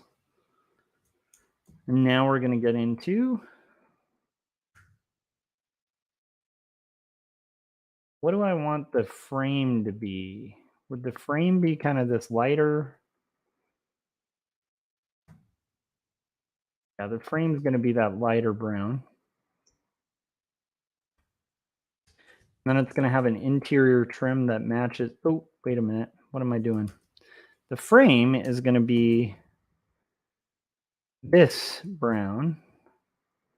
And then it's going to have a trim that matches the clock. So we're pulling it all together, guys. So let's do the trim first.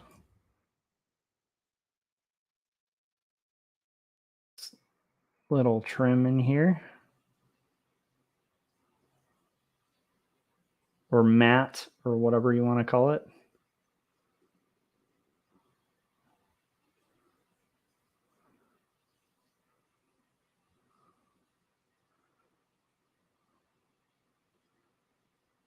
And then we're going to do this color.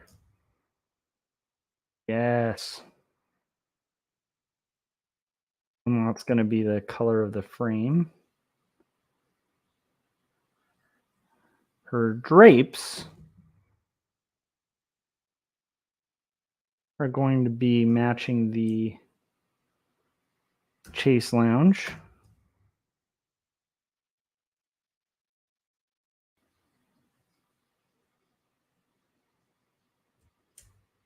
And then we're going to do some fun stuff. Okay, now all we have to do is this desk. The writing desk is going to be probably the same style of wood, I'm guessing. So we're going to go with this lighter again.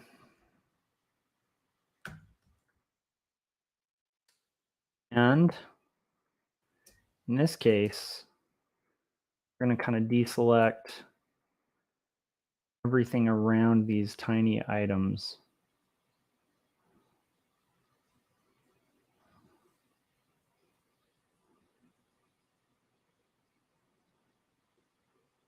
So then we'll go here.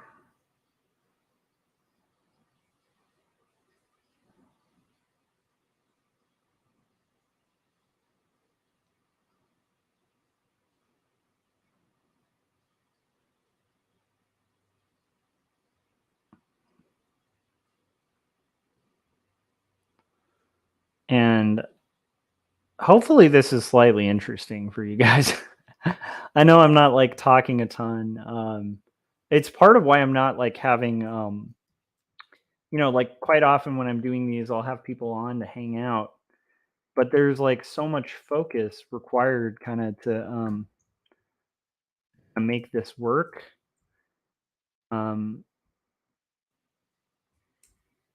That I think it's kind of essential that I don't kind of have too many people talking, because then I'll get distracted and probably like completely fail.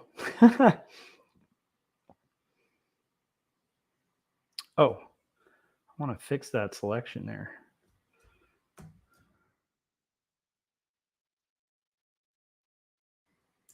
Philip said, I'm listening but drawing at the same time. That's perfect. That's kind of what this thing's for. I hope it keeps you company while you're working on your own brilliant projects. That's kind of the hope here. Okay. So now we have a few things to do. I want to go ahead and rotate it so we can kind of look at it from there. I like the idea of maybe this being like a base here to kind of real quickly color this painting.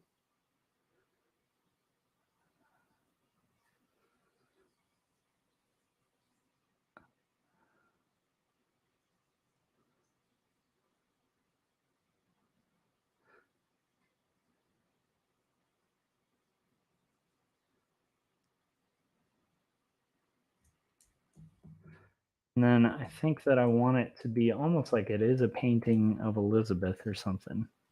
So maybe she's got a red pull that red in a little bit, or pull that yellow.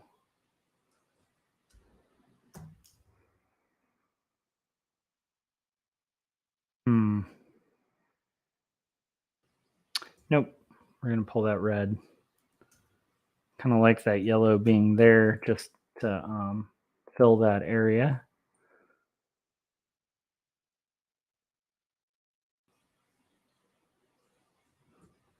And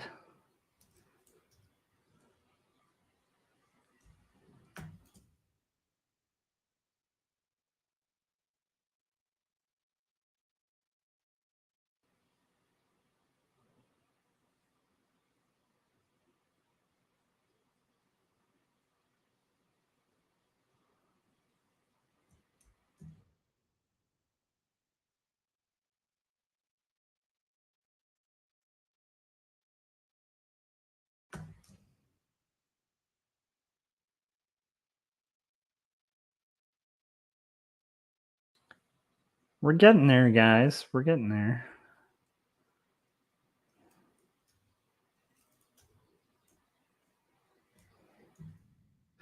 Colors that I can pull from in the room.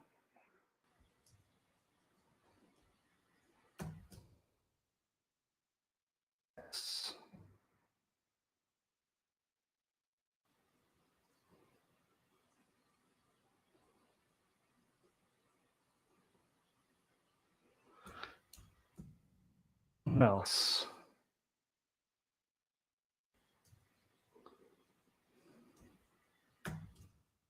Yes. Haha. Great. Okay. Now from this angle, I think we're going to do some book colors. In this case, we're going to have a little bit of fun. And we're going to start with a base color that maybe we'll try it here.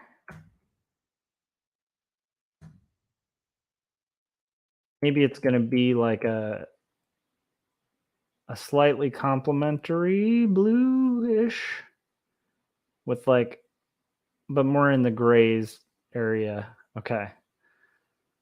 So now I'm going to pick, we're just going to have fun. This can be really fun to do. I know it's nerdy to say it's fun, but it's like, I think it's great to, when you have something abstract like this that you can color somewhat loosely, like however you want, it can be a lot of fun. That's all I'm saying. Can. Ooh, there's a thing we got to do here. Adjust that bookshelf. Because here is a pushed in book, which I was smart enough to draw there. Because not every book's going to be flush. Unless you're like me and you make sure all your books are flush. But she's a reader. She's going to be pulling out books a lot. I keep this like somewhat there, and maybe the catch with this is you don't want it to look like a pattern. Okay.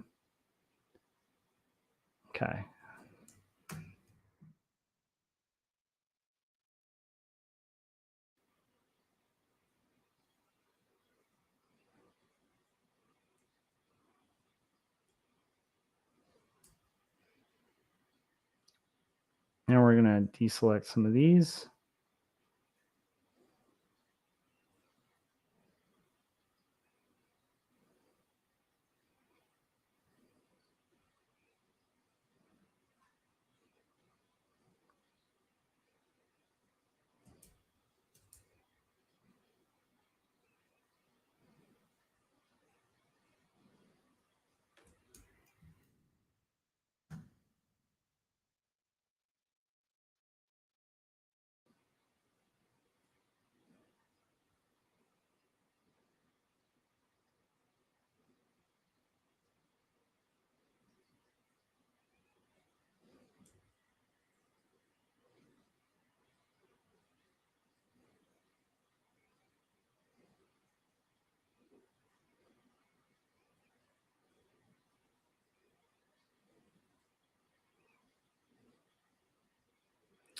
Is this making sense? I hope this is making sense.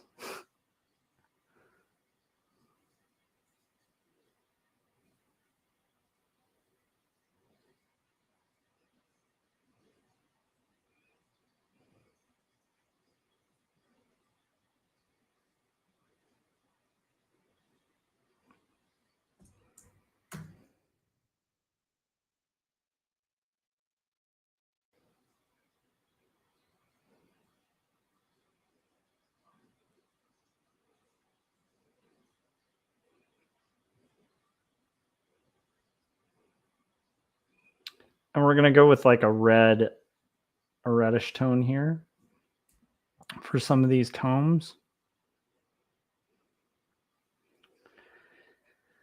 Definitely doing a bit of a crayon coloring here, but that's okay. I don't mind crayons. Crayons are awesome.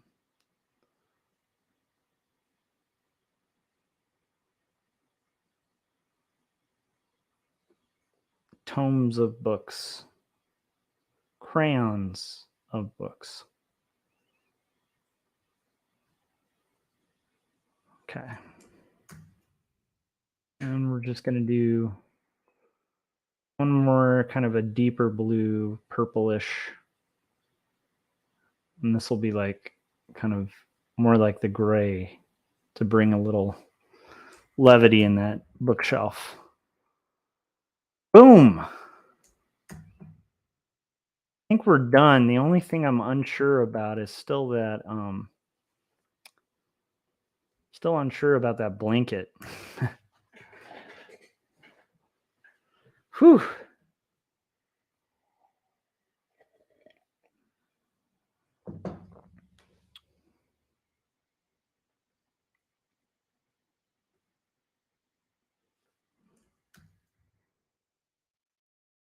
Let's try it out with some other colors. If it's like blue, but like lighter.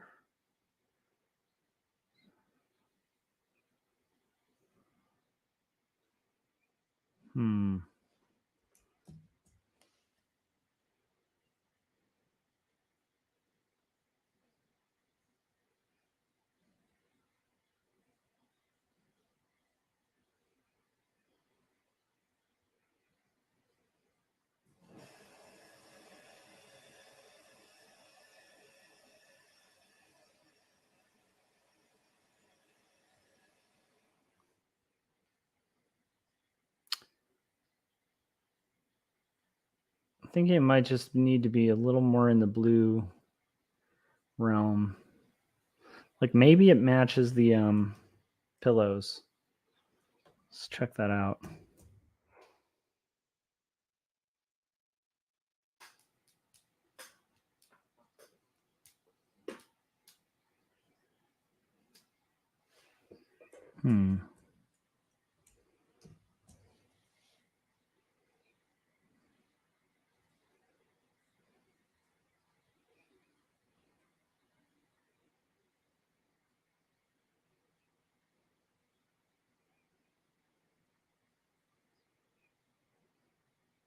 Maybe it's just that the value wasn't working. Okay. I think that's a good start. Now I want to try some other stuff just to kind of clarify the lighting situation here for these individuals.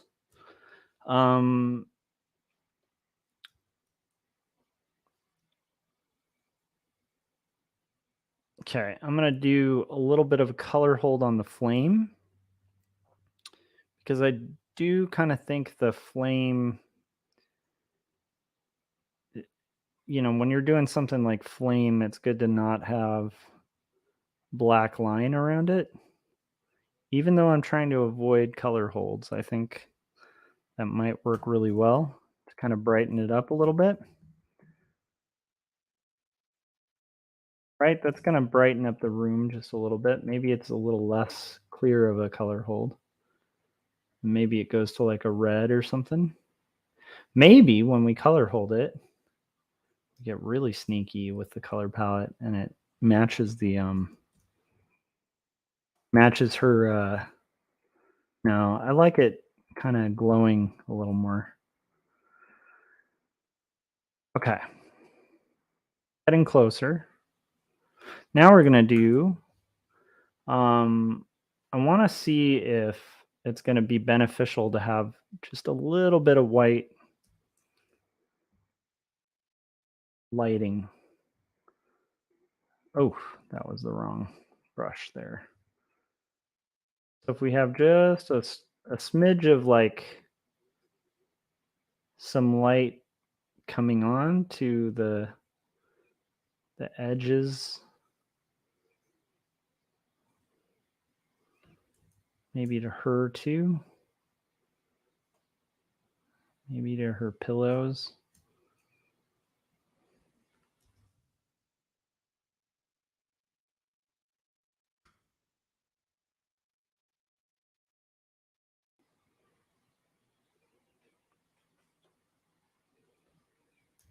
Just a tiny bit, you know. This might be too much. We don't want to take it too far, but I do kind of like the idea of some of this slightly having. Now, I if I'm doing a different kind of palette, I'll usually have much more richness in like the light areas, you know, like there will be more saturation because light is rarely just white. But if we're going for this like Victorian vibe, it's not going to hurt to have a tiny bit of that sense.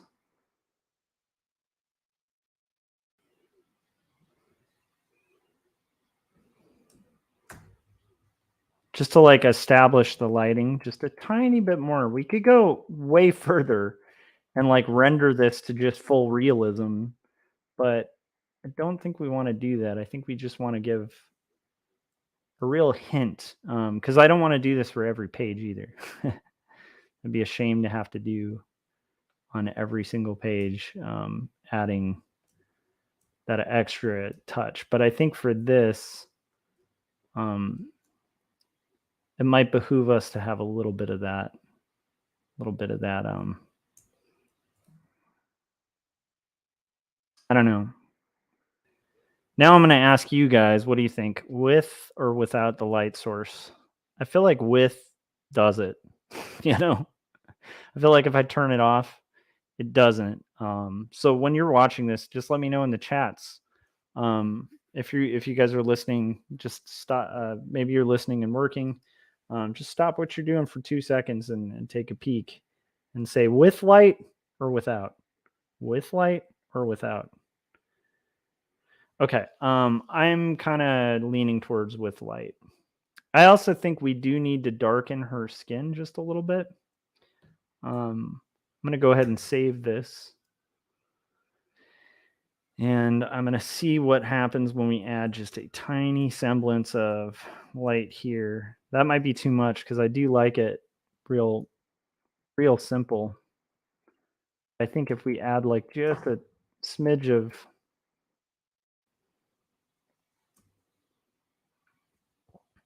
yeah, the light directs the eye through it a little more. Yeah, I agree. So I kind of feel like the light might be the way to go here.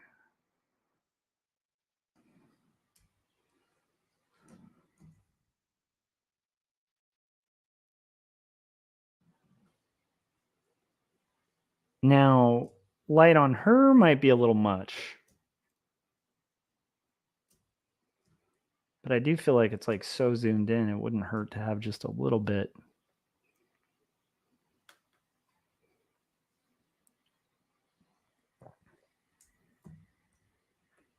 Okay. This one I'm thinking maybe without. I'm going to turn that off for now. I'm going to select her again. And this time I'll select her full color. And we're going to see what happens if we just notch down her skin tone just a little bit and up the saturation. Is that going to be better?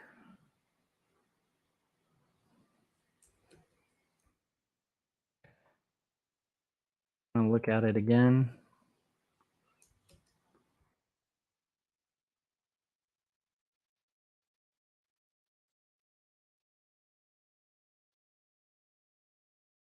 Now I feel like I've lost her skin tone altogether, so let's get back to it.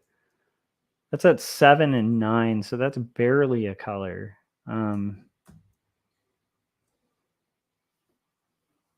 Try this again. Let's try doing 15 and 10. See, maybe it's like 20. Try that. Is that too deep? It's too yellow. Let's go to 15. Might be too pink.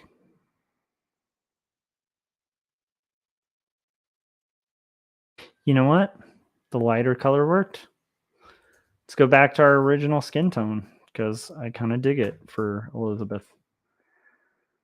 She is a pale horse. Okay, so we're going to throw that on as the lighting.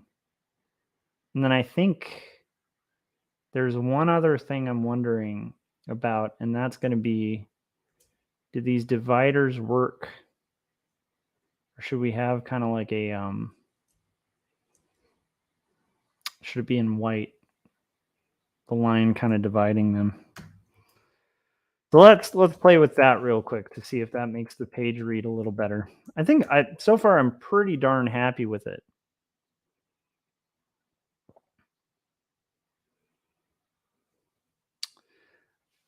Don't particularly like that addition. I think that was a step too far.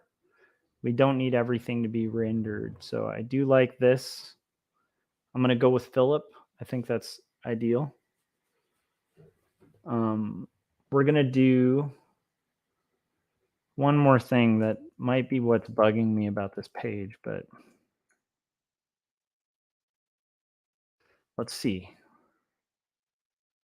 This is another experiment, so who knows, who knows how it'll work. Oh, I do want to get in there on the, yeah, that's going to be interesting too. Don't need that. Let's try seeing if this works.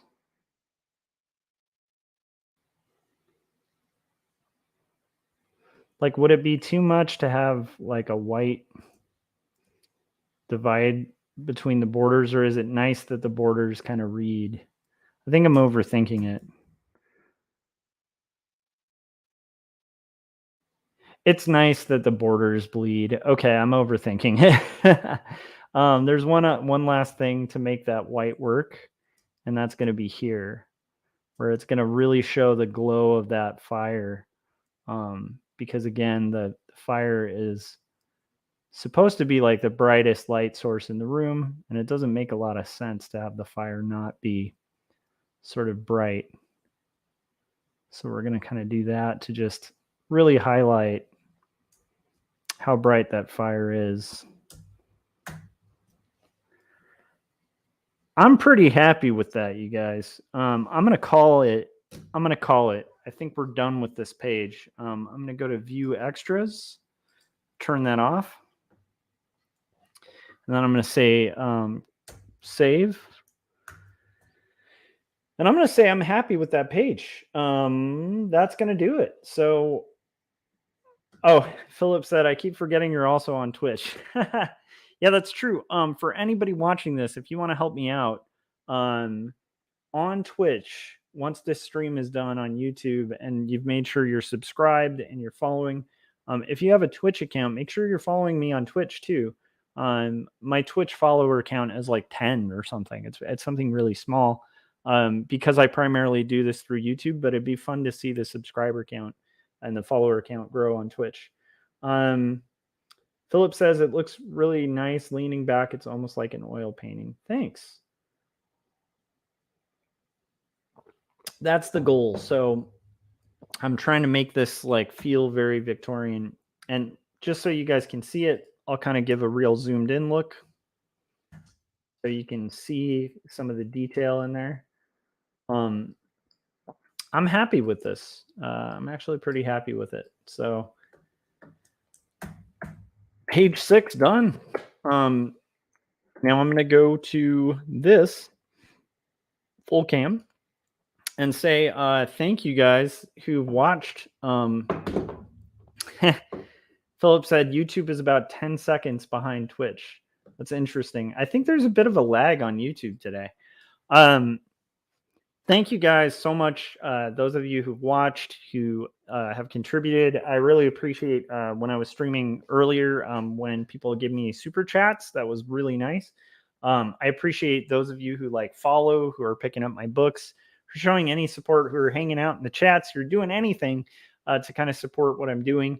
I obviously need to keep my mental space really in the right place because like tomorrow, we're going to start on roughs for the next page, for page 7. And I'm hoping tomorrow, hopefully I'll be able to do roughs for like page 7, maybe 8.